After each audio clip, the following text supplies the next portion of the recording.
The road was empty. No traffic, no noise. Just a stretch of asphalt cutting through the dry outskirts like a scar that never healed. The sun hadn't fully risen yet, but the heat was already beginning to crawl in.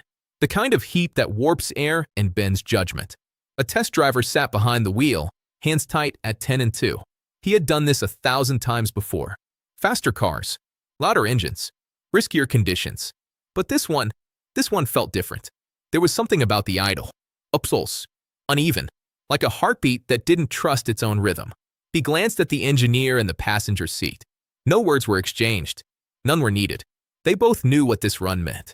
Millions of dollars, years of development, and a reputation hanging by a thread. The driver pressed the throttle. The V8 roared. And within seconds, everything went wrong. Long before that morning, before the silence and the smoke, this engine was supposed to be a comeback story, a redemption arc. In the late 2000s, American performance engineering was at a crossroads. Fuel regulations were tightening. European manufacturers were dominating the conversation, and domestic automakers were desperate to prove they still had fire left in them. This wasn't just about horsepower anymore. It was about pride.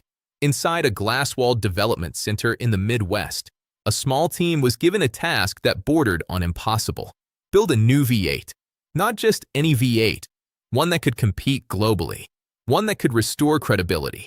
They weren't starting from scratch. That was the problem. Corporate leadership wanted something bold, but safe. Familiar, but revolutionary. They wanted innovation without risk. And that contradiction would haunt the project from day one.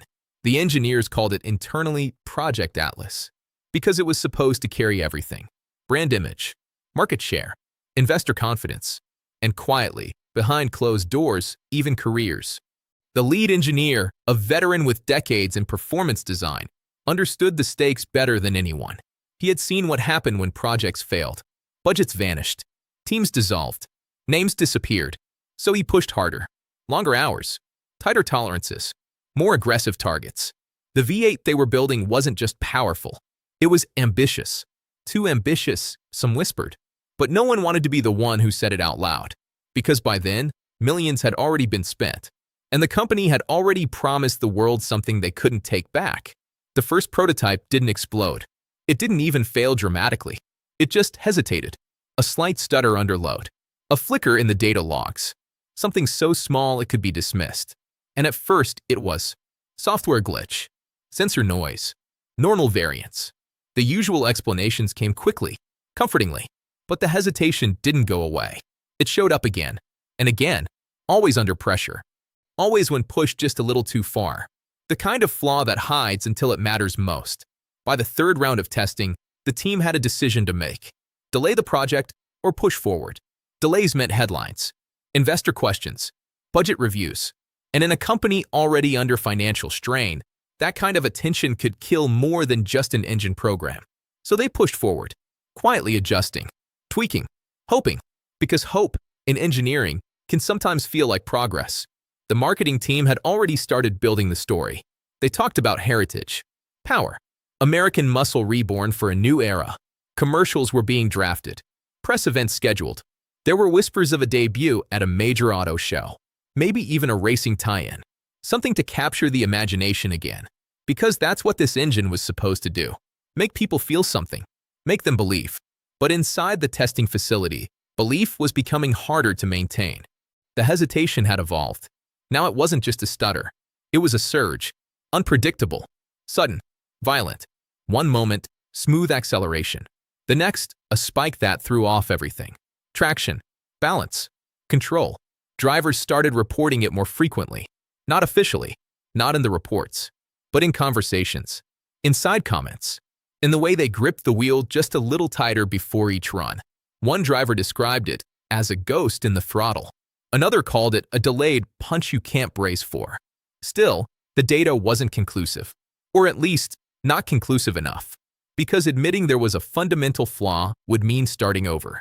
And starting over wasn't an option anyone wanted to consider. The pressure intensified. Deadlines loomed closer. Executives demanded updates. Every week, the same question echoed through conference rooms. Are we on track? And every week, the answer was the same. Yes. But behind that single word was a growing unease. Because being on track didn't mean being right. It just meant moving forward. The test drive that morning wasn't supposed to be special. Routine validation. Final checks before pre-production. The kind of drive that should have been uneventful. But as the car accelerated down the empty road, the engine did something it had never done before. It didn't hesitate. It didn't surge. It snapped. A sudden, violent loss of control. The kind that gives you no time to react. The car veered, overcorrected, and then silence, followed by impact. The official report would later describe it as driver error, a phrase that has ended countless investigations. A convenient conclusion. But the people who were there, the ones who saw the data, they knew it wasn't that simple. Because moments before the crash, the logs showed something unusual. A spike, but not just in power. In response time. The engine had delivered input faster than the system could handle, faster than the driver could anticipate. It wasn't just powerful, it was unpredictable. And unpredictability at high speed is lethal. The aftermath was immediate. Testing halted, vehicles recalled, meetings scheduled, lawyers became involved. Because when an accident turns fatal, the story changes. It's no longer about performance. It's about responsibility. The company issued a statement, carefully worded, sympathetic, vague. They expressed condolences, promised a full investigation. But internally, the tone was different, urgent, defensive, fractured. Teams that once worked together now questioned each other. Engineers pointed to software. Software teams pointed to hardware. Management asked one question over and over again. How did this happen? And no one had a clear answer. As weeks turned into months, the project that was once a symbol of hope became a liability. Costs spiraled. Legal risks grew. And the media started asking questions. Not loudly, not yet, but enough to make executives nervous. Because in the automotive world, reputation is everything. And once it cracks, it rarely heals completely.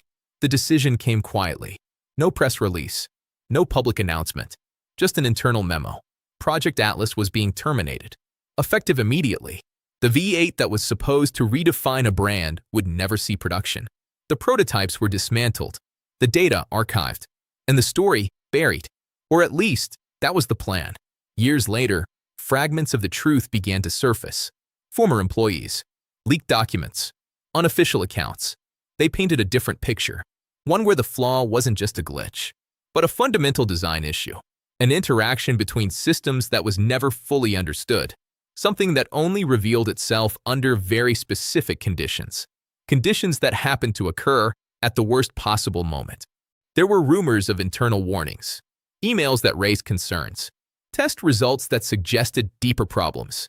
But none of it was ever confirmed publicly, because confirming it would mean admitting something far more damaging than a failed engine. It would mean admitting that the warning signs were there, and they were ignored. Today, the road where that test drive happened looks the same. Empty, quiet, unremarkable.